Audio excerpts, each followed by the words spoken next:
కనాను స్త్రీతో యేసు ప్రభు అంటా ఉన్నాడు, అమ్మా నీ విశ్వాసము గొప్పది, నీవు కోరినట్లే అవునుగాక, యువర్ రిక్వెస్ట్ ఈస్ గ్రాంటెడ్ అని ఆమెతో చెప్తా ఉన్నాడు.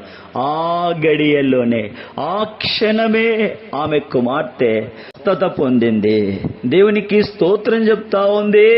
నీవు నా ఇంట ప్రవేశించుటకు నేను అర్హుడను కాను, మాట మాత్రము సెలవిమ్మో, నా దాసుడు బాగుపడతాడు, నా రోగము పోతుంది, నా వ్యాధి పోతుంది, నా కష్టము పోతుంది, నా దుఃఖం పోతుంది అని వారు విశ్వాసముతో యేసు క్రీస్తు ప్రభు దగ్గరికి వచ్చినారు కదా.